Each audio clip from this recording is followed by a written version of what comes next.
Laurence Layne, welcome again. Good to meet you, Danny. Very nice to be here with you.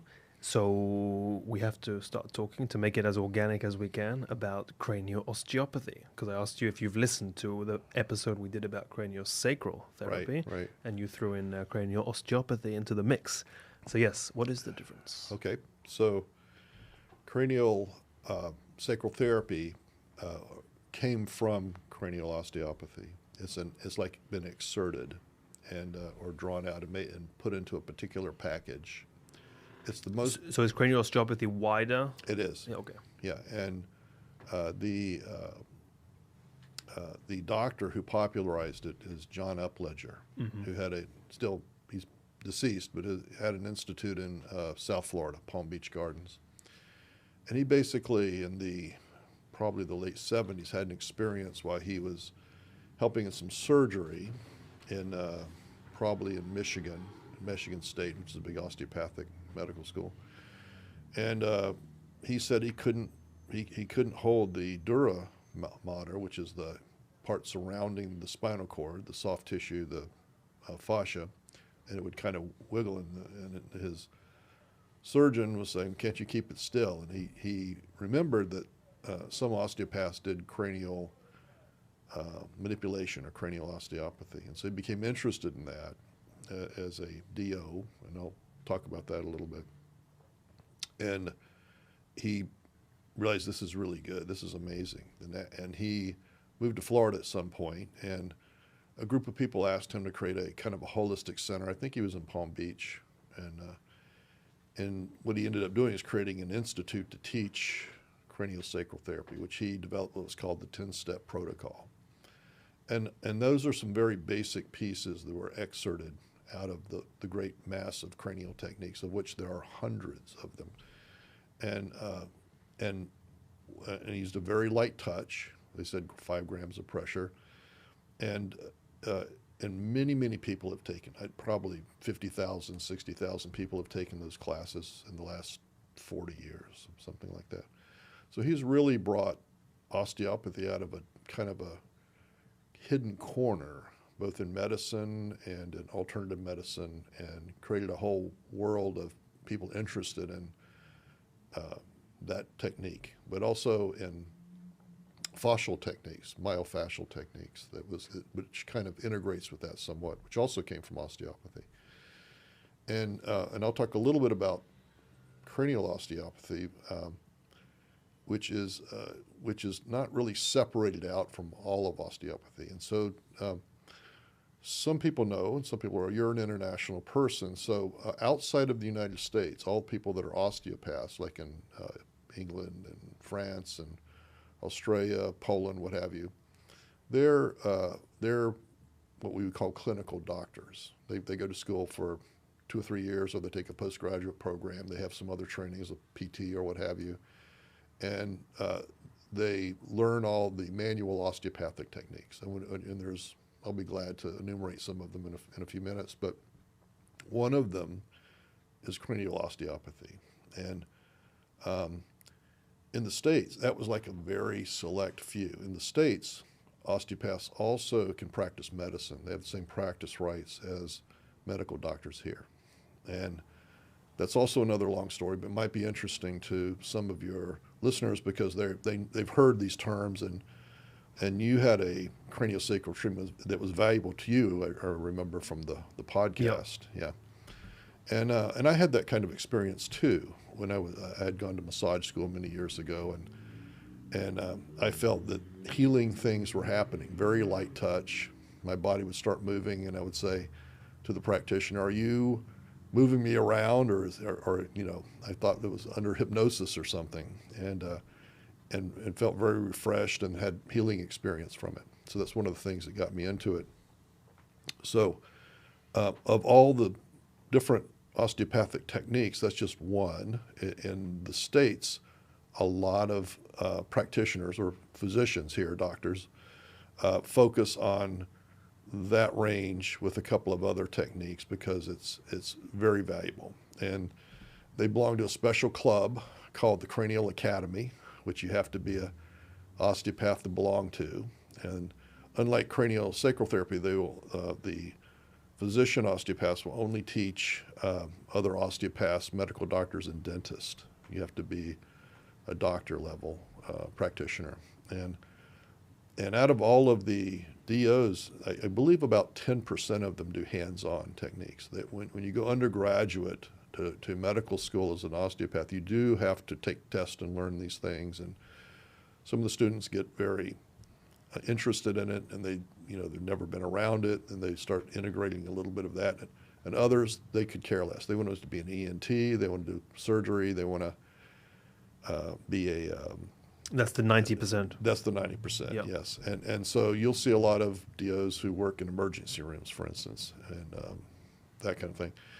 And I've bumped into a few who do that, and they're very fine people. I'm not denigrating anything they do. They just made a choice not to do that. And of course, we're fascinated with the mechanical, energetic, therapeutic side with hands-on, right, or Yep. holistic healing.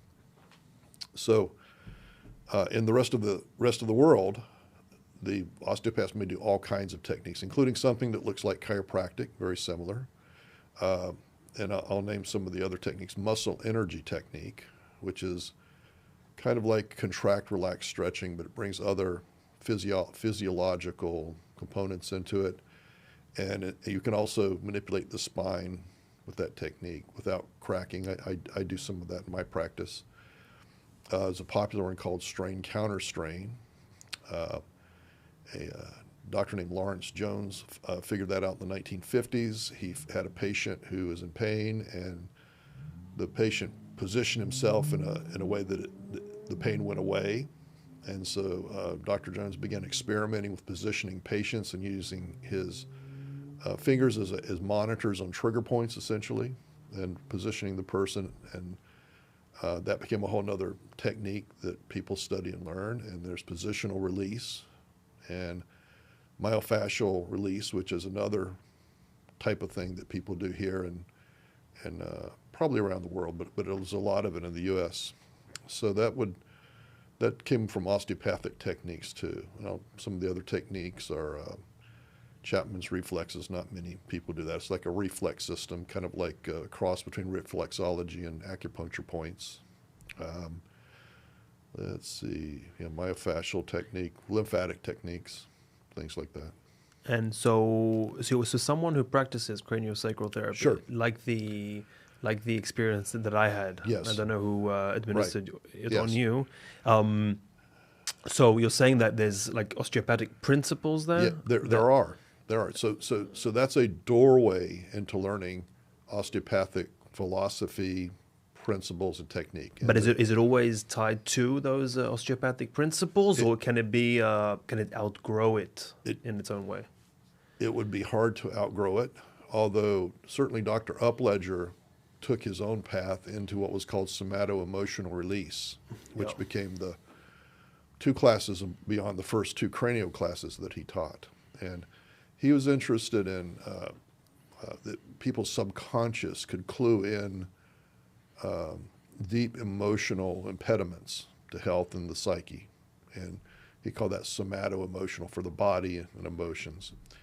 And everybody who does craniosacral therapy doesn't do that. But if you went beyond the first 2 classes, that's what they teach. Yeah. And how they assess that is by the cranial rhythm changing while they're talking to the person's psyche or body and what have you. So I was never drawn into that. However, I would say that almost all of these techniques, which are essentially soft tissue or laying on of hands, they do have a component of psycho-emotional, spiritual, energetic spectrum, okay? Yeah. Which you experience some of that. Yeah. And in my career, I started out as a body worker and a massage therapist many years ago before I transitioned to doing mostly osteopathy. And many people have these experiences. They're touched in a healthy way, and the person has surrounded by good intentions by the practitioner, and they have a revelation. Maybe they remember something happened as a kid. They don't know why. They start crying. They had a car accident, and when they have this kind of treatment, then after a while they realized that their pain's gone, but that had been there since they had the car accident, the compressed emotional problems. So anyway, that's part of what craniosacral can include, and other body work. And from your practice and experience, have you seen that? Have you seen people like over and over again that hold emotion that's tied to that pain or discomfort, disease that they're experiencing? Oh, absolutely. I think most people that have practiced some form of holistic touching have seen that in their practice. It doesn't mean that every person must have that experience. There are people that believe that no one can make a breakthrough in their pain until they've had that deep emotional, energetic experience. I believe that it has to naturally come to the surface if it's there. I don't focus on it in my practice, but when it happens, and you get a little bit of training in these seminars about how to handle that, how to be present with the person. Most good body workers who have done deep tissue therapy and Rolfing and various things learn how to be present with people when they're having an experience, whether they might say create a container, if you will, for that to happen in a non-judgmental way. So I've definitely seen people have that experience. I don't try to provoke it. Yeah. So it's not something that should be seen this like the spirituality, the energy that's involved in these treatments. Right. Like, why do you think it's seen as such a, out there, and too, a crazy thing to think or suggest for the population that hasn't, I don't know, either they haven't experienced it or didn't know they were experiencing it? Because that's another thing, my craniosacral experience. Right. The more I analyze and think about it, the more I connect to maybe the spiritual energy that was maybe involved in those moments, in those sessions. Right. But going through it, because I didn't really have context to what I was experiencing, I was laying on a bed, and kind of waiting for the time to go by and trusting the person who was treating me. And then, magic came out of it for me. That's correct. But so why do you think there's like that people like to dismiss maybe that ambiguity that's involved? Right. Well, they haven't had an experience like that. That's why they don't have a cultural or intellectual construct for that. They may have a belief system that doesn't allow for it. And then it's something spontaneously happens that changes your life. That's basically how we all learn a lot of things, particularly in the healing field, is that, there's things, the unexpected happens all the time. That's how you learn. You think, oh, that's amazing. How did that happen? Where did that come from? People that lay their hands on people or, do holistic medicine, they see a lot of miracles, if you will. I was just talking to a doctor earlier today, and there was an event for World Tai Chi Day, and he was going on about how he had done all the different standard medicines and the steroids, and he was in pain, and someone had freed him up, did acupuncture on him, changed his life, changed his head. He had no belief system. He probably thought that was a bunch of bunk until it happened, and that's one thing I've seen over my career is that. We're convincing, not that we're selling something, but in a way we are making converts, if you will. We're convincing people one person at a time. There's thousands and thousands of change agents out there who are practitioners, and they've got turned on somehow to this. They had a life-changing experience themselves, and they don't have to be out. They're not cultic. They don't have to belong to a particular group or something, but they have a strong belief system around the body's innate power to heal. The body can heal itself. I'm going to assist the body to heal itself. And you can call that life force. You can call that, the nature of how the body heals. You don't have to have fancy words for it. It's the fancy words, the labels, right? They give it the negative connotation sometimes in our culture. Yeah, I think some people are now more comfortable with the body can heal itself. But they don't necessarily have to have the chi, from Yeah. Chinese medicine, what have you. Yeah. So do you believe the body can heal itself? Absolutely. And does it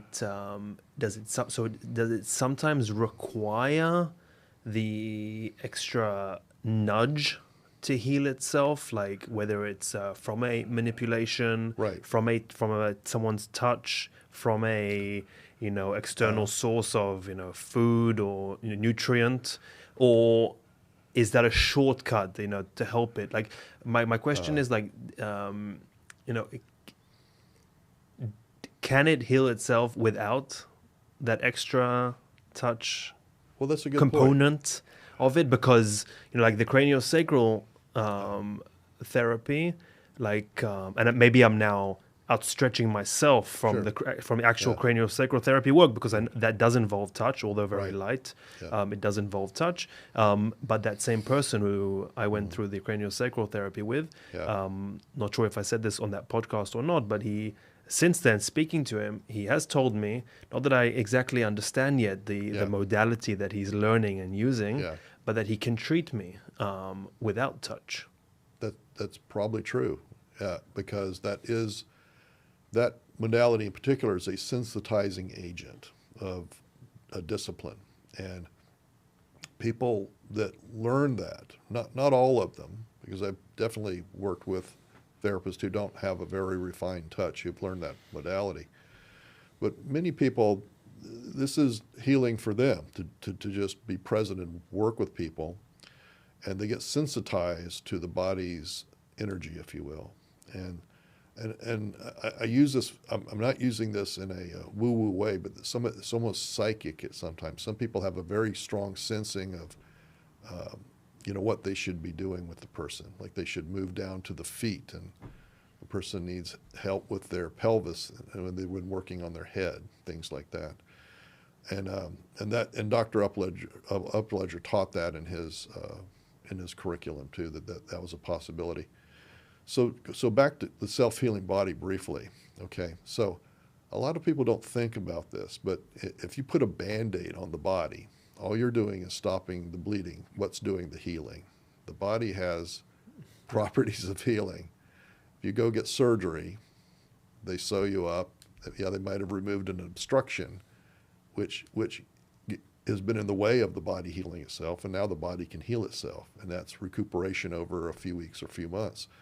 So that natural ability that the body has, whatever you want to call it, homeostasis, return to normalcy, it has a certain intelligence. It knows how to do things. It knows how to, show us symptoms. When we have diarrhea or fever, then someone's going to suspect you have an infection or you have food poisoning or something like that, and that's an impediment to health, and then you will not eat or take a medication or an herb or something, and then you're assisting the body into healing, because really what we're doing is assisting the body. And I think that's true whether it's regular medicine or alternative medicine or holistic healing. Yeah, no, absolutely. Yeah.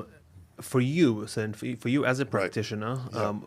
Holistic healing. What does that mean to you? Because even Okay. these fancy terms that we use Right. can mean a million different things, right? Right. Well, I don't know about Israel and Great Britain current. I know in Great Britain it's pretty current, but even in politics here in the States, you'll hear thinkers and influencers use the word holistic. They'll be talking about a policy in Washington D.C. and I don't roll my eyes. It's good that they're thinking, that they're looking at a bigger picture rather than a very narrow policy, an outcome, and they want to invoke a holistic solution or holistic thinking. So it's become part of the larger culture, and that can mean many different things to different people. I think actually the person who came up with the term, if I can mispronounce the word, Jan Smuts from South Africa. He was I think the first president of South Africa, and he apparently developed the word holistic, and he meant looking at a larger picture and looking at all the parts, not just a narrow frame of focus. Later on, that became connected to what people called mind-body healing, which that began to emerge in the 70s, late 60s.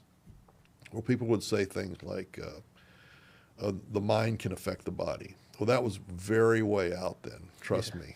Even in the 80s, people said, I don't know about that. They'd kind of roll their eyes. And actually, mind-body has become passé, and now people often use the term mind, body, and spirit. What they're acknowledging is there's something besides the physical body. There's somebody at home in the body. There's a mind, there's feelings, and to whatever degree that we're calling it spiritual, whether it's religious or it's being out in the forest, feeling one with nature or life or the universe or what have you, they're acknowledging there's something larger than just your thoughts and feelings and body. I would call that holistic. It doesn't have to be a particular philosophy or religious path or anything. So, and I know that there's holistic healers and all these, particularly the ones touched by the West, but I'm sure they're in Uganda. But I know there's plenty in Israel and the UK. And that have existed, right, even for thousands of years, in their own shapes and forms. Yeah, they're all the shapes and forms. Yeah, we're just renaming something that's been there. Yeah. Yeah. And throughout history, and there was always, we were always labeling things differently, and the labels sometimes meant positive things in culture and sometimes meant negative things in culture. Even today, when you say energy healing, even energy healing sounds a lot more woo-woo than holistic, holistic healing. And holistic healing sounds more woo-woo than integrative healing or integrated medicine, which seems to be the term that's most professionally accepted, in hospitals, having integrative medicine departments and including that. So it's an interesting one, and seeing it evolve is also very interesting because, again, even for individuals in my demographic where in the past, wouldn't even dare think about going to an acupuncturist or something with a problem that they have, are now seeking go to a naturopath way, or going to an acupuncturist, or going to a Chinese medicine healer, looking for solutions to problems that were cemented into their identity in a way with our culture. Because even me, I have these different, something like eczema, which, if you have it as a kid, it just becomes part of you. It's not some ailment within you that can be, I hate to use these mechanical words, but fixed, or treated, or at least experimentally played with to see how your body reacts to different things. No, it's seen as something that's part of you, and you're going to kind of have to get used to, and maybe with the seasons and the years, it'll just bother you less, type thing, and that times 100,000 different types of ailments that people face from birth on a daily basis and get used to. Right. Well, let's talk about that for a little bit, please, because first of all, early on when I started entering the field of holistic healing, one of the things I heard that was impactful is you're not your disease. Okay, so you have, and this does go into the subconscious. It has become part of who we are cemented in, as you say, is that people think that if it's been diagnosed, maybe you've had several opinions and you have this whatever it is, and therefore that's what it is. And then you've been told how to treat it, or we can't fix it, and therefore that's your belief system moving forward. And what alternative medicine does, and holistic healing, and the spectrum of things that we're calling that, is they offer different solutions, different models, different ways of looking at the body. And in most of these fields, including Chinese medicine in particular, we're not looking at the disease, we're looking at the underlying cause of the manifestation of your symptoms. That's basically it. There's an imbalance somewhere in the metabolism, in the digestion, in the nervous system, these kind of things. So we're working. It doesn't matter what the disease is called. We're working with the underlying cause, and it has different names in Chinese medicine. For instance, it might be called wind or heat, and that's part of the lexicon of understanding how it works, And so, but that's also why people get success, because they're looking at the body or a condition with a different model. And there's an expression there that one disease, many cures, and one cure for many diseases, that kind of thing. So you could use the same set of herbs or techniques, acupuncture, what have you, and treat many different diseases, but also you could have many different underlying causes for one disease.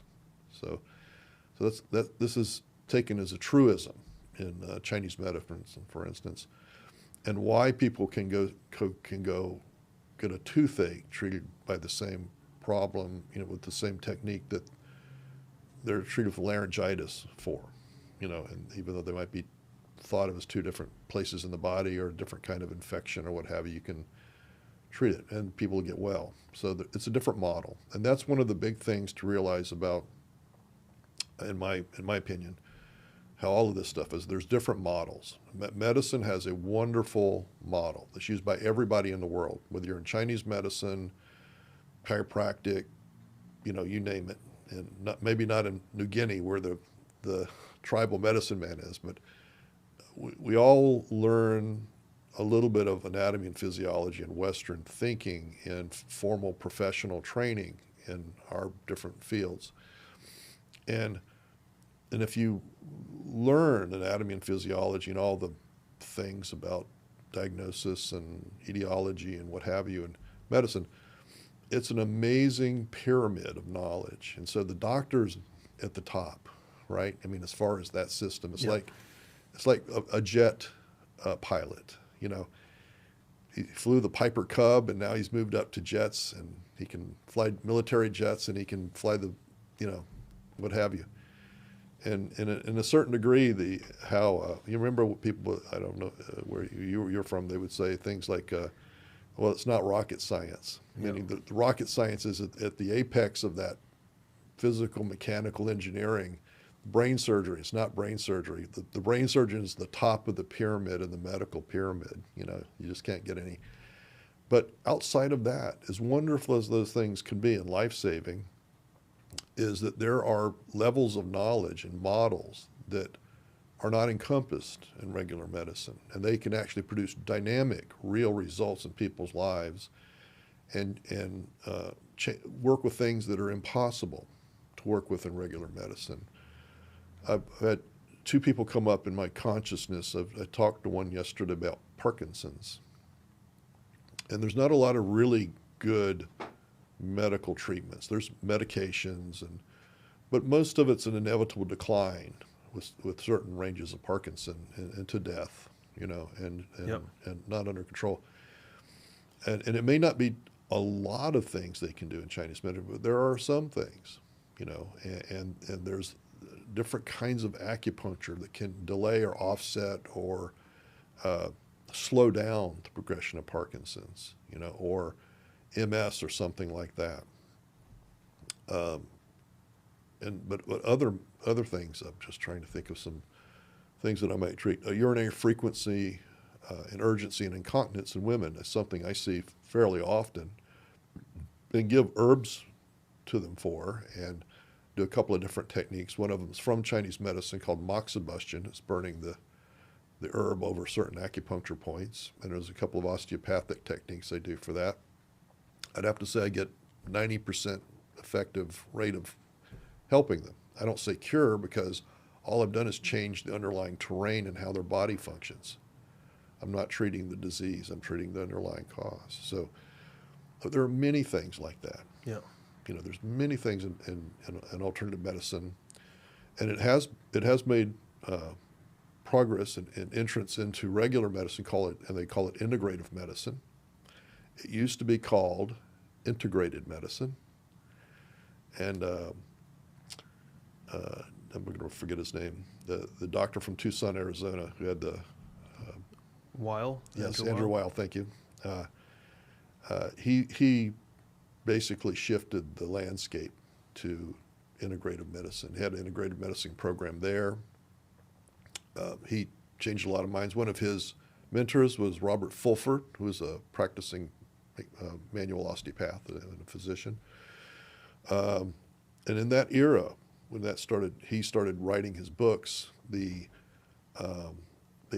created an office of alternative medicine in our National Institutes of Health. So it's a step of them studying and actually acknowledging that people are getting well. Yeah. And so they're going to try. They can't say, hey, we're going to give it legitimacy. We'll wave a wand over it and make it happen. We have to at least try to study it and figure out what is happening. Yeah. And so that's actively ongoing. And so there's integrative medicine, and some physicians might just give supplements. That area is called functional medicine, or they might, some of them do other techniques and things, and IV injections, what have you. Super interesting. Yeah. I just started reading a book about frequencies. Oh yeah. In the body. Yeah. And I'm just at the beginning of it, but that sounds to me like an area where it can be studied, you know. Yes. Like something as simple as, you know, when individuals sit down and meditate, but Yes. are told to or asked to for 10 minutes focus on love, the people you Right. love, the gratitude you have for life, things like that for 10 minutes. Yes. Tremendous change in the frequencies that they're radiating. Yes.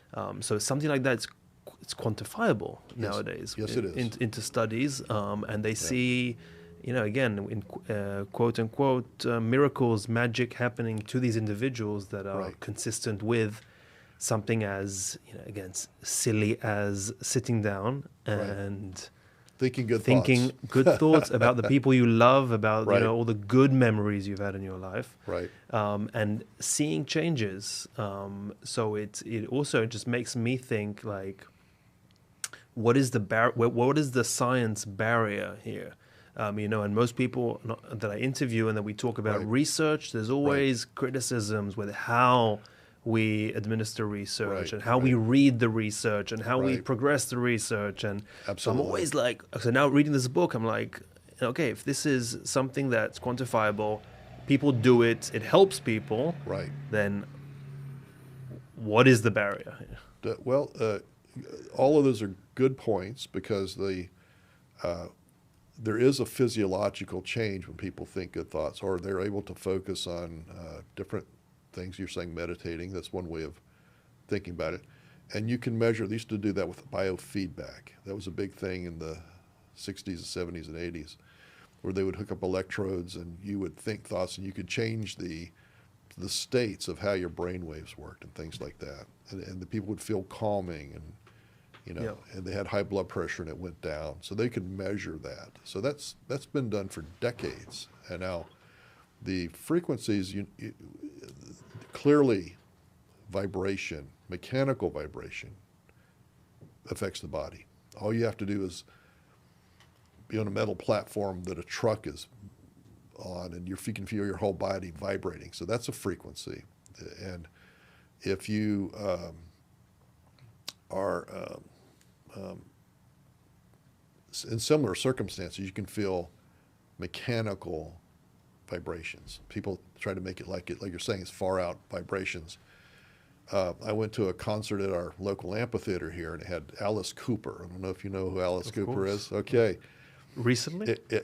Like within a few months ago. It was the loudest concert I've ever been to. We were standing up in the back, and the speakers were so loud I could actually feel the vibrations in our chest. We thought our heart was going to pound out of our chest just from the vibrations emitted from their guitars and their amplifiers.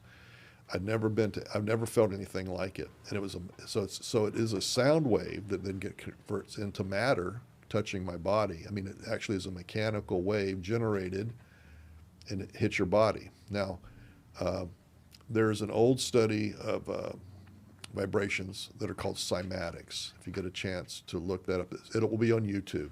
Cymatics. And it was a book, and it came out, and the fellow who put together, he was measuring mechanical vibrations. He would see how different forms were created when he put substances on a plate and vibrated them, and how the forms would kind of form little mountains and figures and dancing, in concentric circles and things like that. It's fascinating, and so we have all kinds of mechanical waves. When we're listening to headphones with music, we're bringing in mechanical waves into our body that affect. That's why we like calming music, even though we all might listen to other things. Calming, soothing music, if you have in a waiting room or a treatment room, induces something inside of us, that's stilling. It makes you feel relaxed or more open. So those are all real phenomena. Now, then you have frequencies like through electrical machines. Okay, well, those have a certain reality too, mechanically. In other words, they are electrically, where you are inducing certain frequencies in the body. Sometimes there's contact points with little, depending whether it's electrical stem or something like that, or microcurrent or whatever. And there is something actually happening. In other words, that's a physical event. That's in physics. You can measure it. There is, and it does change how the body acts and feels. And then there's another component where, like music, there's a range of feeling generated by people performing, like art. Someone sings a beautiful song, an opera, an aria, and they feel like weeping. Okay, that's another, but that's involved with sound and vibration. Okay, and then there's exercises that people have done all the way back to the Sufis and the various people who've done chanting and yoga and what have you, where you can feel different parts of your body vibrating when you chant, like the Om chant. You can feel different parts of your body vibrating, and mantras. Yeah, yesterday we were listening in the car to Another Brick in the Wall. Oh, yeah. And I was saying that there's something about the music in that song creates a vibration in me, but like no other. A feeling level. Yeah. Yeah, for whatever you want to call that. Yeah. So I know what you're talking about, and that's it's funny enough in my playlist. Of course, I have songs that can make me cry and can make me happy and can make me think about past memories, etc. But that song specifically, like something about the way they wrote that music, gets to me. Interesting. So, and I feel it, But so is the claim, the argument that type of feeling induces like healing properties to some degree? I do think so. There's several ideas out there. I do think that more calming energy created by sound or mechanical vibration or whatever is healing, more productive for healing. There are some people that believe that things have to be kind of broken down. You're trying to break down barriers with certain kinds of vibrations and sounds. That's another concept where it's disharmonious sound to get you through something, and then you can have the healing. I've not really experimented too much with that. So usually things that mean something to us emotionally, where it's calming, whether it takes us into a deep meditative state or just a very calm place, those tend to be healing. Usually inharmonious music or disruptive things I don't find quite as healing, but some people do. I mean, I personally don't like metal, particularly European death metal. I don't find it healing. Me neither. Although by the T-shirt that you're wearing, I would have guessed that you do. No, man. I don't know why I picked that up today. But I had to go to the Tai Chi festival today, and I just grabbed a T-shirt. I know. It's the only thing I have like this. That's funny. That's pretty funny. So the Tai Chi festival. Yeah. So what goes on? Is it International Tai Chi Day? Yeah, we just had it. So thank you for coming to the studio on. It was great on such a day. So what goes on Tai Chi festival? Usually people come out and they do their different types of Tai Chi and Qigong. People demonstrated. There's usually several teachers in the area, probably 4 or 5 of them, and they lead their group, and everybody can participate in it. And How long have you practiced? I only do a little bit of Tai Chi. I mostly do Qigong. I'd have to say since 1989. Well, I went to the Taoist Center in Atlanta, and one of our teachers at massage school back then taught us some Qigong. It was relatively new, so to speak. I mean, it had been around, but yeah. you didn't hear it a lot about In the US. In the U.S., yeah. you didn't hear a lot about it. Yeah. Yeah, and so you've stuck with it until today, 30 years later. Yeah, I do several kinds of Qigong, and our friend Fernando, I learned a little bit of his Tai Chi. It was pretty interesting, and so I try to do this much. I feel better. I literally feel more energy. I feel more ease in my body and more get up and go when I do Qigong. If I don't do it for several weeks because I'm not feeling good or something, then I don't feel as much energy. When I'm on point, I try to do it every day, and do some stretching with it and what have you. Very interesting. Yeah. So did you grow up in Atlanta? No, I was born. Oh, you said sorry before the podcast. You told me South Carolina. South right? Carolina, yeah, in the heart of the old Confederacy, just north of Charleston, South Carolina. And then I moved around different Beautiful places. town, Charleston, today. It is. Yeah. It is. It is. So Has a European It does. atmosphere to it. Yeah, it's a very unique city, and it's quite large to get your arms around. There's a lot there, and then I lived in East Tennessee in Appalachia. I was what I would call a neo hippie. I was I'm not old enough to be the original hippies, but old enough to want to go out in the woods and live in a cabin and do things like growing things and Smoking things. there was probably a little bit of that going on. It's where I first learned about herbs, but also healing herbs. The first, now you can go into the supermarket and buy herb teas. There was no such thing 40 years ago. Yeah. That wasn't happening. Celestial Seasonings was not there. You could buy Lipton's tea or something like that.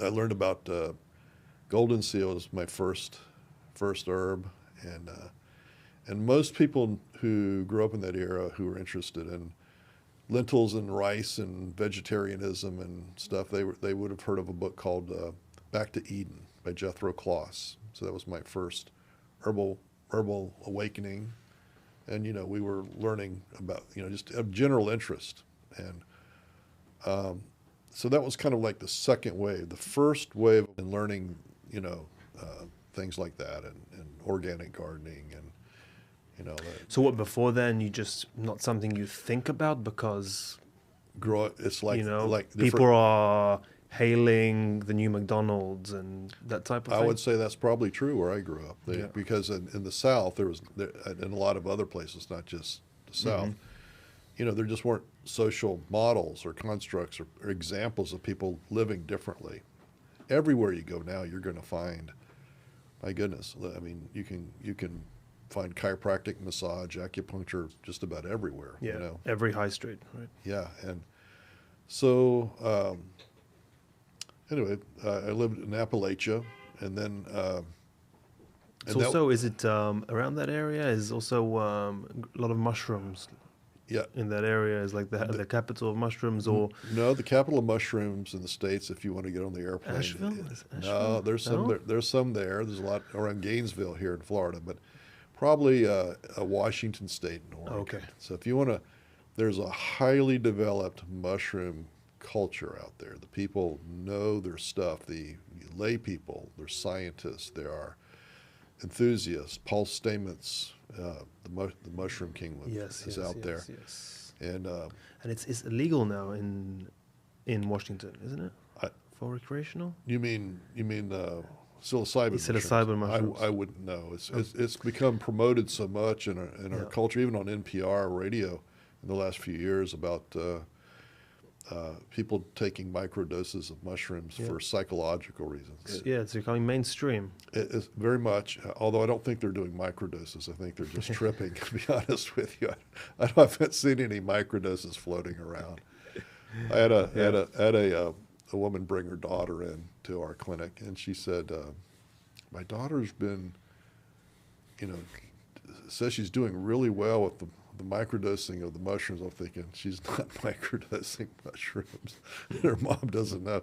And she says, and now she wants to go to do ayahuasca. Microdose on ayahuasca. Right. And so, I said to her, she does not need ayahuasca to make a psychological breakthrough in her 21-year-old character.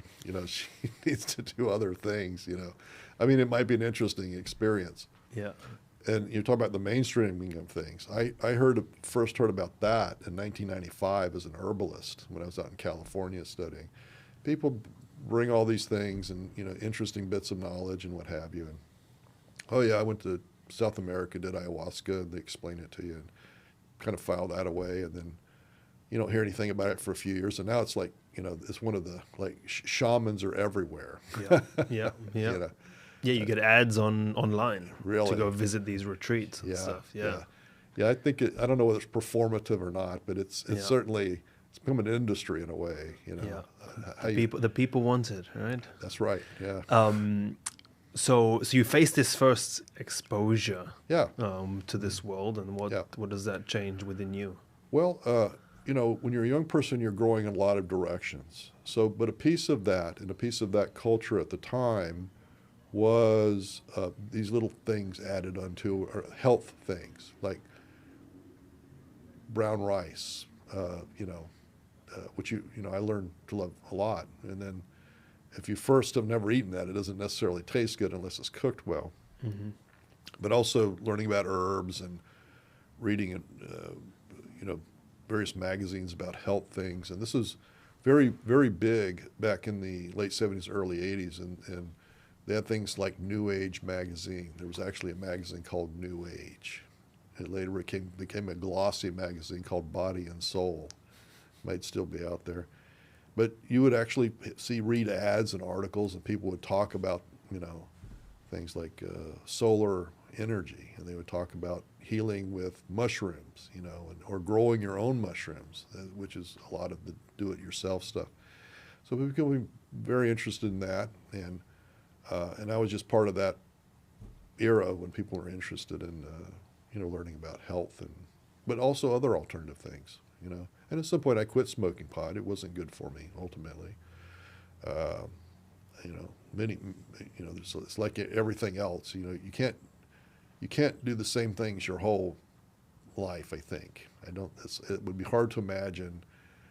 Remember that time when you were whatever and you had way too much to drink that night, and like 5 or 6 drinks, and you threw up. You don't want to keep repeating that experience when you're 30 or a little older. Right? Yeah. That kind of stuff. Some people do, but it did change your consciousness, though, didn't it? Yeah. No, absolutely. So extremely interesting. And did that lead you to the path of experimenting, maybe, and then leading you to wanting to help people find out? It planted seeds, and from then on, I was interested in all kinds of healing. I had done some yoga and a little bit of Tai Chi back in that era, and I met someone who had a little bit of foot reflexology, and we were just trying to play with that. And then I met my first massage therapist. This was probably around 80, and you could not find professional massage therapists around. It just did not exist. And in all of the South, for instance, there was one massage school, and it was in Atlanta. It started in 1981. And in Florida, we had probably half a dozen or so. And then you'd go out to Colorado and New York, and you might have had one in Texas and L.A., but they were often like 200-hour programs, or take a few weekends and you were a massage therapist. And that was then. It's become a lot more professional now, but the first massage therapist I met was a woman. She had a truck and a camper on the back, and her idea was to travel around and help people, not make money, travel around and work on suffering people, particularly that had trauma. That was her gig. And she was self-trained, and people could do that back then. And so that was a little bit inspiring. What got me into professional healing was I'd had these experiences as a layperson, and I ended up moving to Atlanta, and I was hanging around a Life College of Chiropractic. I had some spiritual friends there and some chiropractic friends, and I was kind of immersed into the world of chiropractic philosophy and healing, and for a number of years thought I would be a chiropractor. Ended up being a body worker in the late 80s. That's when I got my education in massage and what have you. But back then we would fast together. We would, juice. Everyone had a champion juicer. We were trying all these crazy things. Oh, I don't like ginger juice, or I like, kale. No, I don't like kale. It was kind of learning all this stuff. It was kind of like junior naturopathy, fasting and juicing and getting massages or energy healing or something. And then, so I decided to go to massage schools. They had a very good massage school in Atlanta at the time. It's probably still there in a different form. And they also taught you body work, which is, I'm sure you're familiar with, it's different than just massage. Can you explain the difference? Yeah, it's so. In massage, you learn the muscles, you learn the basic techniques. There's like 6 strokes, massaging and effleurage and petrissage, and that's your basic massage. And then body work is when you start adding other techniques. A good example would be Rolfing, which is kind of a 10-session, what we call 10-session body work, where you work on specific muscles to align the body. We did something called deep tissue therapy. They taught us that. You learn to work on every muscle in the body using different strokes than regular massage. And it's not just deep massage, but it's specific to all the muscle groups and how to treat the jaw from inside the mouth and things like that. So that was very helpful. In fact, they called it integrated massage at the time, or integrated deep tissue therapy. And what that did, all these are seeds. We have a lot of life experiences that lead to the next step. You're not even aware of it sometimes when you get there. So I found a book in our library at the school. It was called Soft Tissue Manipulation. It was by an osteopath, a British osteopath. And I'd heard about osteopathy. I'd heard about it because it was kind of like chiropractic and what have you. And they said, chiropractors are working with the nervous system, osteopaths are working with the arterial system, things like that. And back then, what was called neuromuscular therapy, which is another type of therapy that's not massage, but it's not it's specific. People still do it. It's still taught out there. And everybody was hot to learn that. So, because you help people in pain more than regular massage. So, and one of the things in this book that I found was called Neuromuscular Technique by the British author. His name was Leon Chaitow. He's no longer with us. And I started learning his techniques, and he had something called muscle energy technique, and he did a little strain counter strain, and he was talking about trigger points and things like that later became very popular. And so that led me to my first class with an osteopath. I went down to Miami to meet him at a class there at a massage school that was there at the time, and that changed my life, and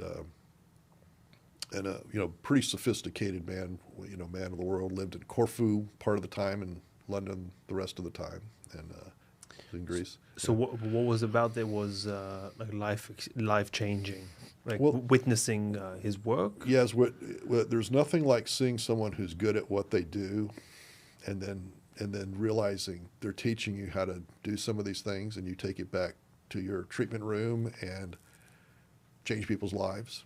When I had been doing some deep tissue therapy and a little bit of what we called neuromuscular therapy at the time, and trying to emulate what he was doing in the book, learning, and then but going to a class and being able to solve a problem that I'd seen in 10 people, and and it would take them 2 months to get better or not at all, and then suddenly I was able to get them better in one treatment session. Yeah, that's life-changing for me and the client. Yeah. You know, so that's a lot of what turns people on to this work, all the what we're calling body work or Yeah. somatic therapies and what have you. Is you're growing yourself, but you're also able to help people at a much deeper level. Yeah. And it's just fun, you know. Yeah. Do you think that, like, looking back now, Yeah. that you needed all those hours of deep tissue massage before you were exposed to, is it Leon Chadow? You Right, said? yeah. Mhm. To like some of his techniques, and then maybe you were more ready to Yes. execute on them. Yes. Yeah. They're Because like now, Yes. sorry, I'll let you answer that first. No. The going to massage schools. If you get a chance, if anyone's listening to this, maybe they've already done such things. They've going to take personal training or massage in school or whatever. Going to a good education, a good base education for whatever you're studying, whether it's physical therapy or massage or, you know, personal training, whatever. Having really good instructors who know what they're doing instead of there's different levels of quality in all of these things, in the teaching systems and what have you. And but in massage, you have to learn basic massage. Then you're learning your allied modalities, which they teach in most massage schools. So what I would say is there's about a year of time that's your apprenticeship. Getting out of school means nothing. You worked on, who knows, a couple hundred bodies or something like that. It takes a good year and maybe 1,000 bodies to put your hands on people to get the feel of what you're feeling, just to understand what the muscles are doing and what the body's, what you're feeling. And I remember one of our teachers was saying, you feel that right there in the muscle, and we said we can't feel it. He says, you will after a couple of years. That's palpation Yep. skills. So it was important to have 2 or 3 years, at least a year and a half, 2 years under Yeah. my belt before moving on to more different techniques such as an osteopathy, the sense of touch. I've been in a osteopathic class with an osteopathic physician, U.S. educated, who paid no attention to the therapy, went through school, just got out of school to become a doctor, and then he was coming back. He realized he wanted to add a little bit of that into his practice. To join the 10%. Yeah, to join the 10%. Nice guy. And and he had to learn touch from the beginning. I could tell where he was in his development compared to even a very good body worker. He just did not have the feel. He would have to literally work on hundreds, if not thousands, of people to get it, to find that refined touch. And that's because he had devoted himself to the mental, what they call 5-finger osteopathy, writing prescriptions, versus the 10-fingered osteopathy. So it does take a certain amount of time to do it, Yeah. no matter what Level of knowledge. Yes, your modalities. And my teachers in Chinese medicine would say things like, 5 years and 10 years out, the words qi and yin and yang mean completely different things to you than they did the first 5 years or the 2 years that you got out of school and were practicing. It's a deepening. And there is a training, there's a natural training inside of you and outputting that into the world and getting feedback from that, and then keep learning. There's an evolution. I hope that makes sense, the way I said it. It does. It absolutely Yeah. does. Do you think that practitioners sometimes, kind of jump the gun and will rush to learn maybe things that they're not ready for, even if they could get, a certificate in Right. fill in the blank, but maybe they should do a couple thousand, work on a couple Right. thousand bodies before they jump that, because for example, like the craniosacral work, Right. you mentioned 5 grams of pressure of Right. touch, Right. and you're expected to be, Right. as a practitioner, you're expected to be able to palpate and feel and Right. connect with the rhythm, right? Right. So maybe if I can imagine how a body worker who rushes into learning craniosacral therapy Right. might get frustrated and might just not feel it You know, like everyone around him Right. is saying, "Oh, I got it. I can feel it now." Right. So, do you think have you seen that? Yeah, I think that it is important to do things sequentially. That's my take on it. It doesn't mean that the training will not be at some point useful, but there are people who I think should space out training to learn, go back and study, actually open the book. I've over many years being around different massage therapists and body workers. Some of them will take classes with their CEU or some training, and they don't go home and study it. They don't crack the book, and they don't really learn it. And there is something about either repeating the course or going home immediately, opening up what your notes are, practicing it. That's how you get it. If you wait even 2 or 3 weeks, you get rusty. You're not learning the. And some of these techniques, like doing different osteopathic techniques, for instance, and different forms of body work, sometimes it takes a couple of years of learning stuff until a light bulb comes on, and then you're ready to move to the next step of your development and your abilities. And there are people who palpate better than others, and there are some people who you don't feel a lot at the beginning, like if you're doing craniosacral. And those people need to not worry about it and not self-project, that they're no good or bad. Or if you're quiet, learn how to be quiet inside, and realizing that it's a natural ability. Everyone potentially has it, that you can get good at stuff like that. It's just like some people are very good at music from a young age, and others, they have to work really hard to get it, but they can still be very talented if they work hard, and that's one analogy, I suppose. But so everybody's career path is different, but I do think that there is, sometimes you want to spread things out. Don't try to attack it all at once. Just learn what's in front of you. So you're a body worker. Yeah. You're a massage therapist. You're incorporating chiropractic or osteopathic, body work techniques into your practice. And so, where does the Chinese medicine come into that concoction? Well, when I was, I mentioned I was living in Atlanta. There was no one practicing herbal medicine of any kind.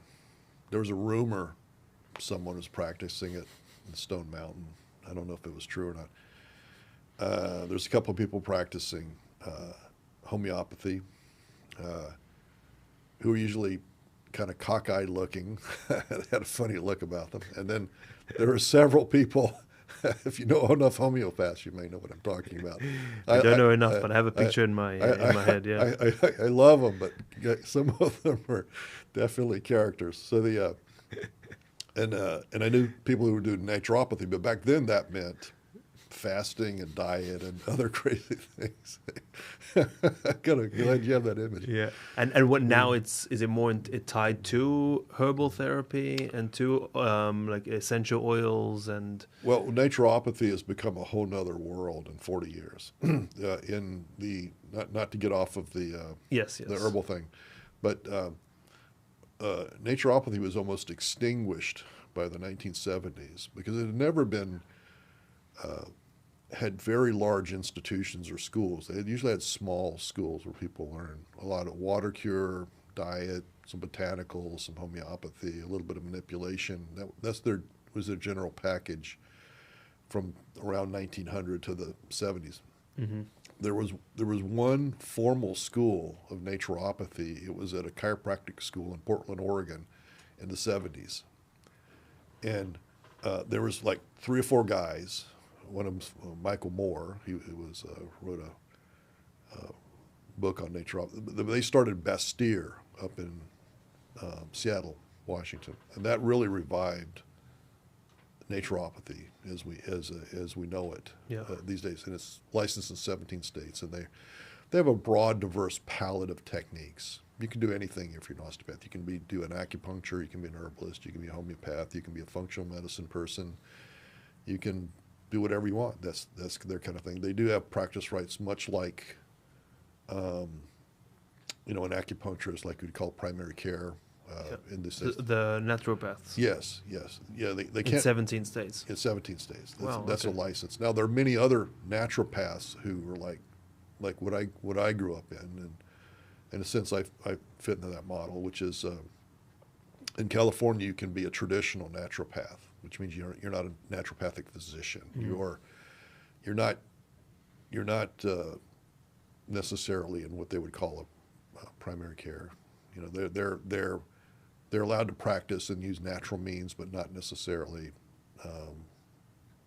do other things. You know, certain blood tests or whatever. And they look a bit funny. They look, yeah, like me. So if I was in California, I would include that in my package. And Yeah. Florida sunsetted their Naturopathic Practice Act in 1959. So this is getting a little bit of history, a little bit deep weeds, but so there technically aren't any naturopaths in Florida by law, but there are some still hiding in the bushes. So back to herbs. Yeah. I didn't know anybody that practiced herbs. I had met someone in multi-level marketing who practiced herbs, and my friend who's a chiropractor, who's my roommate, dragged me to this lecture. He said, "Oh, there's this naturopath going to speak at this herbal." And there was this little middle-aged couple who were selling this multi-level marketing herbal system. And the naturopath was pretty darn good. I didn't understand half of the questions people were asking him. It was mind-boggling. How can anybody know that much, right? And over in the corner is the little couple, and they had the herbs they were selling. And I started learning through them. And then I took a class around 1990. I met my first real herbalist. His name was Stephen Horn. And that was pretty mind-boggling. You know, the amount of knowledge that trained professionals in acupuncture, Chinese medicine, Western herbal, it's beyond what most people realize how deep it is. And so I met him. I was very inspired. So I said, "Oh, I can learn practice deep tissue therapy. I can learn a bit of cranial therapy, and I'll use herbs, and I'll just be happy ever after as, you know, being not to be." I ran into too many people who knew too much, and it was like I couldn't believe it. It's kind of like I got inspired, and you know, once you learn there's other ways to do things, you can't go back. That's how I got into herbal healing, and then. Was that your introduction to the Chinese medicine The Chinese part of it was a curious puzzle, because I was learning some Western herbs, but the company was starting to sell a few Chinese herbs. And there's a famous herbalist from Santa Cruz, California named Subhuti Dharmananda. I don't think he's there anymore. I think he's in maybe Oregon or something.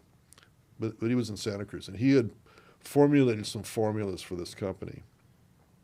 And the company put out a book called Chinese Herbs Made Easy. There is no such thing. And I bought that little book, and I said, "I don't get it. I'm curious about this. You know, I want to know the Oriental secrets of life and all this kind of thing." And not long thereafter, I found a book by my ultimate herb teacher, Michael Tierra, who's also turns out was from Santa Cruz, California. Very famous in the herbal world and the acupuncture herbal world. He had studied Ayurveda and Chinese medicine, Western herbal healing, and he had written a number of books about it. One of the most famous ones called Planetary Herbology. And what he realized is that all the world systems of herbal healing interlocked. They had interlocking pieces, and that's called humoral medicine. And when you hear people in the herbal world start talking about hot, cold, wet, and dry, or they talk about wind and things, that's what it is. It's traditional herbal healing from the ancient times. And so he realized that even in the West, we used all those terms. And so I just couldn't stay away from that. So I had to fly out to California. And Was that Planetary Herbology? Planetary Herbology. Herbology. By Michael Tierra. And he'd written another book called The Way of Herbs. If anybody's interested in learning about these things, I would suggest that.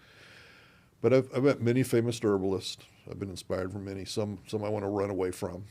I still like Michael. He's great. Yeah. So so for people, people walk through your door, right? And you work with them from the herbal therapist standpoint, right? So how can we, the layman, Okay. differ from someone we should trust and Right. or run away from? Right, right. Well, first of all, you need to get a good vibe from them. They need to be, most people in holistic healing, you can tell are who are good practitioners. You can tell they're interested in, just helping you. They're not there to.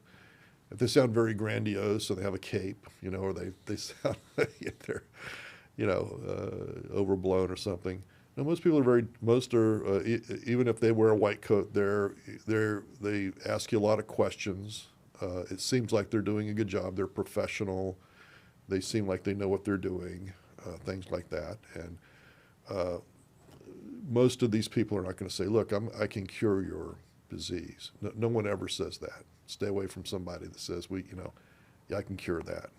That's a very, Yeah. that's a beginning person. That's someone who's doesn't have an ethical, deeply trained understanding of how healing works. So the other one is if they just look too wacky to you, you know what I mean? If you've ever, It's subjective, but yes. yes, yeah. If you don't get a good Yeah. vibe from them, just don't go. Yeah. And that's. I mean, the same thing for medical doctors. I've had people come in and tell Absolutely. me stories about medical doctors. I'm thinking, man, I would have been out of that room so fast, and told them crazy things, and I'd say, you need another diagnosis. You need another opinion. You need 5 more opinions. Instead, if I were you, I Yeah. can't tell them not to go to that doctor, but I would say, if I were you, I'd get checked out again. So what is something that you said some herbalists that you run away from? So what would make you run away from someone, even like just by reading a book? Well, I say this a little bit to be funny about it, but Yeah. I've known they're all characters. I love them all, but like there was one famous woman from New York who was an old hippie, and she believed, she got in my face one time and said, we were talking about yarrow tea. Yarrow is a pretty good cleansing herb and what have you, and she said, it's nothing but colored water, until you can soak it overnight and break down the cell walls, you're not getting anything but colored water. I knew better, but she wanted to get in my face and because she just took a look at me and wanted to Prove a point? Yeah, prove a point. I said, no, I can't believe that. So, and then I don't know. Everybody's different. Yeah, and do people? I'm assuming like any other realm, but do people take teams and It has it been political? more. It has more not political and common political like Republican or Democrat. Yes, but yes. but you know what I mean. Yeah. There have been more of that in the past. I have to say, as the older generation of herbalists has gotten older, and they're in their late 70s and early 80s. They've mellowed. A lot of them have mellowed out, and 25 years ago they might not have wanted to be in the same room with each other. But yeah, there's there's a little bit of that in every field. There's people that you can, but famous herbalists. Some of them are amazing. Some of them have written books. They have followers. It's called a natural healing, and in everything from transformational groups like EST to Scientology, all the way to church. They call that charismatic authority. The individual who is glowing and he has all these attracted followers, and you may be attracted to a teacher. A lot of people find teachers in alternative medicine and they're very attracted and spend a lot of time, sometimes years, studying with them. I've certainly done that. And others get beyond just admiring the person and think, they get like almost want to get close into them and be too personally involved with them. And if the person is not careful, the teacher, can create a cultic-like experience, Yeah, we've seen the documentaries. Yeah. Yeah. Yeah. Yeah, very, very interesting. I wanted to ask you about your experience with meditation. Oh, my experience. Okay. I would say I meditate a little bit every day. Okay. Yeah. I don't have a classic style of meditation. I'll just close my eyes, be still, and let what's going to come in my consciousness to me. Sometimes it's actually nothing. Sometimes there's something very specific, like a person or something that comes to me. And then, and that's what I do. I try to be a little quiet every day. And do you feel like by doing it consistently, it does put your body in some sort of a healing state? Yes, I'd have to say that it's essential to me, and I have to have some practice at that in that way. It doesn't have to be a mantra, for people, but some quiet time. You don't have, you may want to take a walk, but being alone, being with yourself, not thinking about stuff of the everyday in the world, not thinking about patients, not thinking about money, just thinking about, nothing, just letting yourself be, and willing to receive inspiration. All meditation does not have to be complete, utter blank and stillness. You're making space for, if you will, energy to enter your, new energy, new refreshment. Like, okay, yeah, I was being so concerned about doing this today, and I've changed my mind. I think I'll go walk on the beach instead. That kind of thing. Yeah. Yeah. So I think you're being open to inspiration. Why do you think it's so hard to put that time aside? Because I think that it really is. Yeah. I think like it's harder to sit still for 10 minutes Right. without distractions than run for 10 minutes. Then do it for 5 minutes. I would still with the same. I think it's the same balance. 5 minutes of running is easier than 5 minutes of sitting still. Yeah. I have, and if you know people, maybe I don't know, but I've worked on many runners over the years, and they don't want to stretch. Mm. They say, well, I don't have time. I said, well, you have time to run. Yeah, but I just can't do it. They're itching to run. I said, just take 5 minutes to stretch. The ones that will have less injuries and be more effective as runners. People get injured if they're not warmed up enough and stretched enough. So, like that meditation, you just make time. There's little things that people have reminders on their phones for them to meditate, or. But essential. You're saying it's essential. Make a specific time of the day, after lunch or before lunch or in the morning when you get up and nobody's around, just before you have your coffee or tea or whatever you're having, just make some time. Do you know anyone that regrets that has been meditating for 12 years and is like, I can't believe I wasted all that time? No, not one. Me too. I'm waiting to meet that person. No, I haven't met that person. Yeah. Because people do say that about running. Yeah. Can we get a bit technical as a herbal therapist? Sure. What are some herbs that? Okay, actually, before that, before we get technical on rewind. Okay. Yeah, rewind to herbs versus, or like a herb formula, right, versus herbs, because they, tell me if there even is a difference. But like, if I'm drinking now oolong tea. Oh yeah, is my new thing. Right. Yeah. And if I compare that to those pills of formulas of Chinese medicine herbs that are put together, is there a difference? Well, there is. Yeah. The form, because one is a mix of herbs and one is a mix of herbs. Well, you mean the tea? The tea, of course, the tea is a varietal of that plant, which is camellia, the tea, and Chinese herbs are going to be a range of, or an herbal formula, are a range of herbs that have specific functions.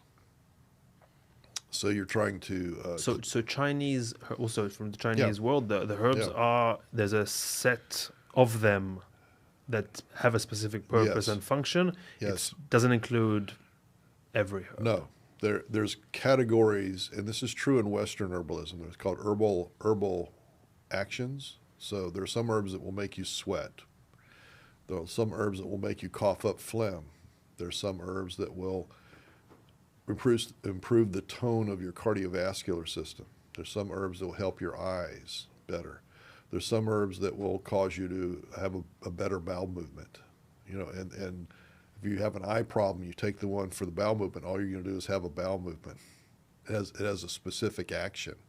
Now, there can be some other actions to that one herb that can have several functions, but it's usually very specific to what has been known about the herb and how it's been used traditionally. And the same thing in Chinese medicine, they have categories. And herbs that work on the outside of the body, herbs that work on the inside of the body, herbs that work specifically for stopping itching for skin problems, herbs that works for digestive issues, things like that. They're not all going to work the same way. So if you have a digestive upset, you're not going to have the same results if you take an herb that's for the skin, for the itching. Yeah. So, okay, so having said that, Yeah. So do you use, will you use certain herbs, like if someone comes in with a skin issue, with Right. itching skin, Right. there are herbs on the western front that might deal with skin issues, Right. but also herbs on the Chinese side, Right. eastern side, that would also deal with skin issues. Right. So from that standpoint, like how do we, if there is like western, eastern, Right. there's sets of herbs Right. to help you with your skin. Yeah. How do I know which direction to go? Which direction to go? Well, if the Western herbs are in some ways easier to use, and using one herb in Western herbal healing is called simpling. So you can easily find out an herb by going online and saying, what's an herb for? Used to be, they would say for migraines, feverfew. Feverfew herb was good for migraines. Well, maybe, but and some people would take that, or astragalus is good for the immune system, or golden seal is good for. So those are simpling herbs, those kind of things. Trying to think one for mucus. Nutmeg is, ground nutmeg and ginger is good for getting rid of mucus, that kind of stuff. So you're looking for the properties, and so the Western herbs using one at a time or in simple combinations are much easier to grasp. Yeah. Like what aspirin's for, what ibuprofen's for, that kind of thing. So that it's different, and you're making a choice based on what you understand, what you're trying to accomplish. Yeah. With Chinese herbs, it's a little bit more complicated, but you don't have to know all the herbs, and you don't have to know all their uses and the Chinese names and all the various categories they fit As a consumer. As a consumer. You can find out what are called over-the-counter remedies, what are called patent remedies. And as an example, there's a famous one called Beyond Peon. It's well known. It's over the counter. You can buy it on any website, including Amazon. And it's really good for sinus headaches, the kind where people have pressure in their head and they have a sinus infection according to regular medicine, and they would go get an antibiotic, and it would it would take a few days to get rid of the sinus headache. And that's literally where the mucus builds up in their head and stays stagnant and yellow, and it's pretty bad feeling. And so and that works on 90% plus of the people. And if you look it up and you find it and you take it, works like a charm. So you don't have to know anything about the herbs in it.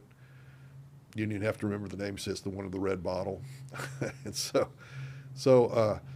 the only place you should be possibly concerned is if you're taking a lot of medications, because herbs are well tolerated. Most of them do not have interactions. If you ever have an interaction or you don't feel good after taking something, just discontinue. You don't have to. It's not going to break you. It's probably not going to hurt you just for a few doses, just like regular medications from a doctor or the pharmacist. And just try a few things, or find some aggregator article that says what are the top herbal remedies for fill in the blank, or what have you, and just try them, and you start building your own little pharmacy for home. So that's probably the best way. Or find a professional and say, hey, what should I do? They'll just, unless you're paying them money, they'll just throw you out 3 or 4 things and say, try these, and it probably will work. So, yeah, there's a lot. The internet has changed everything, as you might Access imagine. to information. Yeah. But in generally speaking, if one was online to look for a herb to help them with a mix of herbs to help them with sinus infection, with headaches, with migraines, these things should be okay for them to take for the most part. If it's a credible website, credible source indicating that if you take X for headaches, then it should help you. Yeah, just look at several sites and compare them. Is there a because I've done that. I've done that, and I haven't seen, from what I with my maybe unrealistic expectations, but I haven't seen it helping me. Right. Are we too accustomed to maybe the medications that we do take, the pill forms? That are they maybe that much more powerful than maybe some tea that I'll drink or a herb that I'll consume? From the sense of that we're used to a what are they, like an Advil that you take a couple Advils and then my shoulder pain is kind of numb for a couple hours now. But if I take a concoction of herbs, maybe it doesn't have the same effect, not because it's less effective, but because the amounts that I'm consuming and so the strength on it, the potency of it is not there in comparison to what I've been used to my entire life and the immediate effect that I've been used to feeling. Right. Well, that's a good question. Ibuprofen and acetaminophen are very unique non-prescription drugs, NSAIDs, non-steroidal anti-inflammatories. They're indispensable medicines, as is aspirin, and so I'm not against people taking that stuff, but sometimes there are side effects for those, and you want to be careful with them. So, but there's many herbs. Part of it may be dosing. Part of it may be that they don't work in the same way, and you may need to take them for a few days before it to begin to sink in. It might have the immediate effect of, say, an ibuprofen or what have you. I'm just trying to think of something like, let's take an herb like kava. Kava root's a famous herb from the Polynesian Islands, and it's can act as an anti-anxiety botanical, or it could be almost like a muscle relaxer. I've used it for giving it to people for pain. I've taken it myself for pain, and you might have to take it in liquid form, and put it in a little water and drink it. And there's a clear calming effect that helps bring down, I won't call it inflammation, but the pain sensors in the body. It absolutely does that. You may want to take that with 2 or 3 other things. Sometimes you have to combine stuff like that with 2 or 3 other things. Many people have good experiences just trying stuff, and that's how you learn basic stuff. But ibuprofen and acetaminophen are very powerful over-the-counter medications. Herbs are, for instance, if you were, say you had a sprained ankle, okay, and I wanted to give you some kava, okay, if you walked into where I am, I might say, well, do you have any problem with ibuprofen? They say, no, I've been taking some. Well, why don't you take some kava capsules or a couple of shots of kava tincture, every 6 hours. Part of that's the dosing schedule. And then maybe take something like 4 turmeric capsules, something like that. This is very simple things in my world, but I use them over and over. And you'd be surprised to how much that accelerates the ibuprofen, or you can take it in place of it. One of my combinations I give people currently, of the dozens of many things for pains and aches and things, is a supplement called gamma aminobutyric acid, which is a neurotransmitter. It's over-the-counter supplement, and man, that's great stuff for pain and discomfort in the nervous system. And you could take those 3 things together. Think about how many people take CBD oil now. Okay, Yeah. CBD oil does not work for everybody. That plant, the cannabis plant, has an affinity for the nervous system. And whether it's some range of THC or CBD, it does not help everybody. Everybody reacts differently to that, within their psyche and their body, their physical body. Topically or orally, that plant's very different. And some people do extremely well taking a little bit of CBD orally, like as a dropper full or a capsule or a gummy or something. Other people, it won't touch what they're trying to do. I mean, it may be anxiety or pain or sleep or something, but it involves the nervous system. So, but no, it doesn't. There is no one size fits all with that. Okay, and the combination I was talking about of herbs for pain and discomfort or ankle sprain or what have you. You just have to try different things and see how they work. And plus you can always take the ibuprofen with it. I think you'd find very good success. Some people cannot take ibuprofen. I'm sure you're aware of that for their stomach and what have you. And acetaminophen's to the liver. That it affects the liver. So everybody is different. Their biochemistry, their individual biochemistry is different, and a lot of people tolerate those over-the-counter remedies. The same thing for herbs. And you just need to build your little medicine chest and ask all the people you know who dabble in herbs, and you'll find success at some point. So I started drinking oolong tea. Good. For I think I mentioned eczema earlier. Just something that came up in a book that I read. Sure. So I've been drinking it, and I think every day. Yeah. I think twice a day on a good day. Right. I don't know how to quantify for myself or how to tell myself if it's helping me or not. You would take it for the minimum of 3 weeks, and you're dosing it twice a day, and you're making a fairly moderate, strong cup of it, and either is or it ain't. It's either helping or it isn't. Now that's not specific enough for your skin. It could help a few people. You might want to add a herb like chrysanthemum flower to that oolong tea, or some other blood cleansing, or red clover or something like that. But the Chinese herb would be chrysanthemum or forsythia. Those are, and it's going to change the taste of it, but not. You can add a little honey to it, and it'd be a very interesting mixture. Chrysanthemum tastes good mixed with black tea, and you can add a little honey to it, and that probably would get you a lot further, particularly with possibly itching too. Probably help that. So I would check that out. Just as an aside, I've actually been to the part of China where that comes from, and they call it Wulong tea. Wulong, not oolong.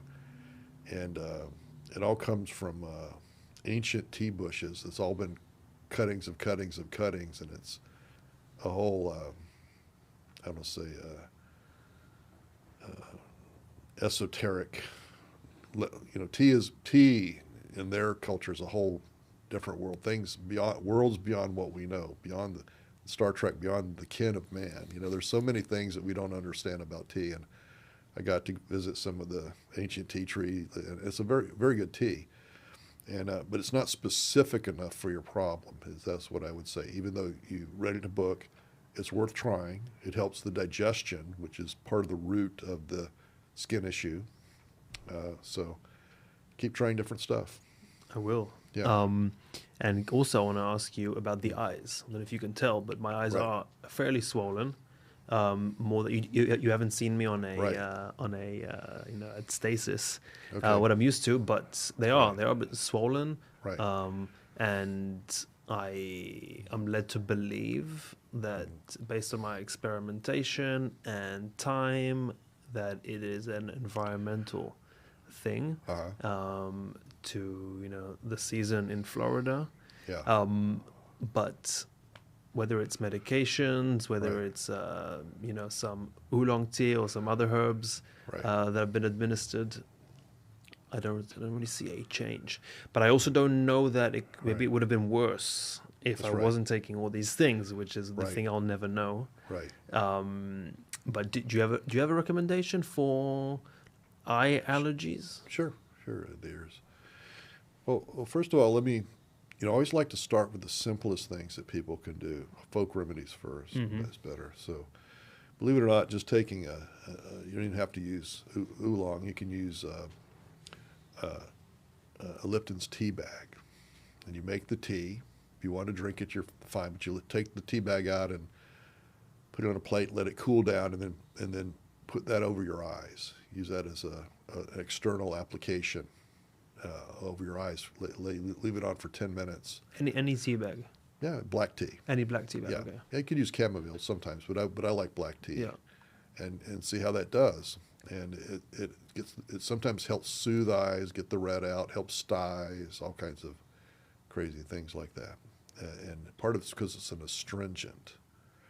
And there's an astringent and cleanses the tissue, and it helps the tissue get rid of the buildup. The tissue around your eyes, the eyes themselves. Yeah. So it's a good little folk remedy you can use. Yeah. Yeah. How long does one keep the tea bags on for? About 10 minutes. Okay. Yeah, and that same chrysanthemum is very good for your eyes, taken in turn. Which is what you mentioned before, to add to the... Okay. Yeah, and there's a famous herb that's a delicious little thing called lychee berries, also known as wolfberries, or you can buy them in the health food store. Any health food store has it now. They're little red berries, and they're good for the eyes. They're good for the liver, which affects the eyes. Mm-hmm. And are you taking notes of that? Yeah. A lot of people who eat health food know about that. It's become a thing. Yeah. And you'll find it in little goodie bars at the health food place. So, you mentioned hippies before, and you mentioned rice and beans, right, and veganism yeah. or vegetarianism. Yeah. And I so also in this book that got me to start drinking oolong tea, made me realize that my diet does not include pretty much any of the foods that help deal with allergies and inflammation in the body, and a lot of them were things like that I didn't expect, with my ignorance, like beans and peas and lentils and sweet potato, that I've kind of pushed out of my, like the legumes that I kind of pushed out of my diet because of reading other books. So that's another thing that I've been now trying to incorporate every day: beans, lentils, sweet potato, to kind of see if that helps. Those are very healthy foods, and over time they're very sustainable, unless you specifically can't eat them. They bother you. In Oriental medicine, they have what's called the cooked foods diet. You don't eat very few salads. Most of everything's cooked, like beans and rice. Lentils and rice are a great dish to help heal your gut, and a lot of things do come from the gut, the internal. You've heard of probiotics, right? So, and a few years ago they started talking about prebiotics. Ring a bell. And now, believe it or not, they're talking about postbiotics the last 2 years. It's enough to confuse a lot of people. Very much. But I'll make it. And we all started with learning what antibiotics are. Right. Right. So probiotics are beneficial bacteria, and there's many different strains, and they grow naturally inside of us. And when we take supplements of probiotics, then we are assisting the growth of new beneficial bacteria, which often helps people with sinus issues and allergies, believe it or not. What they call prebiotics is really fiber. Now, sometimes you'll see people taking that in a pill form, usually called FOS, fructooligosaccharides. Not crazy about that. Or powders that you add to your smoothies. Yeah, and stuff. It's got inulin and stuff. I would recommend it. Beans and rice is a prebiotic. Okay. Sweet potatoes are prebiotic. Anything that has fiber and is a healthy food like that, a whole food, is a prebiotic. So you can just eat good food. You can still take the product if you want to, but the food is better. Okay, so it's creating stuff that the bacteria can eat in the gut. Yeah. Right, and it's usually the cooked foods help the digestion. You're pre-digesting the food when you cook it. That's according to Oriental medicine. When you eat a wonderful raw salad, it's very healthy. It has lots of nutrients in it. Cooking does destroy some of those nutrients. but you're taking the raw food and putting it into your gut and having to cook it inside your stomach. Some people can't do that well when they have poor digestion. It takes away some of the energy of the digestion, which would ordinarily be used to help further digest the food and break it down and feed the tissues in a healthy way. I hope that's not too much at one time, but so that's like the prebiotic thing. Yeah. A lot of them are cooked. There are some roughage things you could have in salads and what have you. I'm not putting down salads at all. Just that when you're working with allergies, sometimes cooked foods are better. Now the postbiotics are to break it down is that it's really like making beer. Okay, the beneficial bacteria take the food that they have in the gut and they go through a process like bacteria in a beer, and they have an output product. It's called a fermentant, the fermented stuff. So fermented foods are the output, the postbiotic, if you will. Mm-hmm. So if you ate fermented foods, or foods that have had some transformation through the process of bacterial change, then that is what postbiotics are. So that's it in a nutshell. Yeah. And is it like any fermented foods? I think most of them. I can't think of one you wouldn't. So like even an onion, fermented onion. Yeah, like pickles, pickled onion. onions. Yeah, then yeah. do I get that probiotic benefit from them?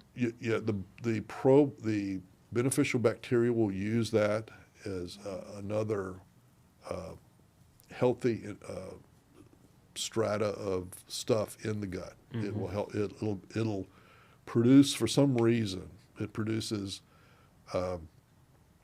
more immune factors. There was a company out in the Midwest. I won't go into all the details, but they handled grains and other products like that. And then one part of their factory where they had grains that went through a fermented process, all the people that worked there were not getting sick. And they realized that they were inhaling and ingesting things either through their skin or through their eyes or mouth or nose, whatever. They were getting this post-fermented material that would be very similar to the process of digestion in your gut, and their immune system factors went way up. They didn't get sick. People in the other factory who weren't exposed to that would get sick. Yeah. So that's where postbiotics kind of came from. So fermented foods. Okay. Who would have thought? Yes. Good, because I like pickled onions. Good. My last question to you, okay, is one that I throw at every guest that we had. All right. So maybe you've heard it before if you listen to previous episodes. What is something throughout your life that you fundamentally changed your opinion on? For me, I kind of was very much advocating to myself, not preaching to the world. Yeah. But I was very again, I wasn't eating any legumes at all. Yeah. Because from my understanding for different things, different reasons, because at the time I wasn't facing allergic reactions to things. Right. I didn't think maybe I needed some of these properties, and now I realize that I'm maybe deficient in some of these properties, so I need them. So now I'm less, I'm going to be less anti legumes for now. But is there something that you've changed your mind of? It could be professionally, it could be in your life, that you used to think, and now you almost can't believe that you used to think that way before. Oh, hundreds of things, both personally and professionally. I'd like to call it a continuum of truth, if you will. And in other words, there's a lot of belief systems in natural healing. For instance, I had a colleague. He was convinced that the paleo diet was the best diet in the whole world. No grains, just vegetables, meats, nuts, what have you. Yeah, that's what got me, by the way, to push legumes out the table. Yeah. And he did extraordinarily well on that. I mean, it changed his life. And it's hard to see beyond when we have an event like that in our life, that we think it helped me, it should help you, it should help everybody. And there's sometimes they teach that kind of thing, or they imply that everyone can be helped by a certain diet. There is no one perfect diet for everybody. And so I've had many times, and I call that loosening the edges of the bonds of truth. It's a continuum. It's that it's true for these people. It's maybe not true for these people over here. And I've had that in my experience, something I thought but might have been, pretty true, like for most, and everybody isn't on the same page. They're biochemically different. They have different family heredities. They have different genetics. They have different life experiences. And I've found that professionally and personally in dealing with people. It's like, so you're dealing with people, it's like, how could you possibly think that, and then I find out, oh, here's why you're thinking that, there's a reason. And all of these systems, there's a grain of truth in it. And there's truth for a certain amount of people. Even astrology, there's people that find benefit in astrology. Whether it's verifiable scientifically or you believe in it, I have a very loose belief system around that. And, I don't know what the whole truth is. And so I'd say that's my broad answer to that, is that hundreds of times I've changed my opinion about things. And when I've been a little bit narrow in my thinking, Do you think, are we as people too quick to even label opinions on thoughts that we have? Well, yeah, we're initially products of our family and our culture, our home, our base culture, and, if you're from Africa, in the middle of Africa, you're thinking very differently than somebody who's from Israel. You have a whole list of different assumptions and, like different diet and educational experiences. And, I used to know people from Africa back in the 80s, and some of them believed that the I want to call them shamans, not the medicine men, the witch, whatever their term was in their language, could fly through the air and kill people. They'd go long distances and kill people, and they believed that. And so, we all have cultural assumptions, and beyond our heredity and our cultural assumptions, the idea that something else can kind of slip around the edges and show you something new it's there all the time. And it probably will happen whether you like it or not, and it's a lesson, right? It's a big life lesson, and the healing that happens. Your patients teach you. The people that don't get well teach you. That's probably some of the biggest lessons that you get. It teaches you humility, hopefully, where all your good juju doesn't work on somebody. And yeah. Fantastic. Yeah. Well, Laurence Layne, thank you very much for being here. And I sincerely look forward to doing this again with you sometime. Oh, that'd be great. Looking forward to it myself. Thank you. Thank you very much.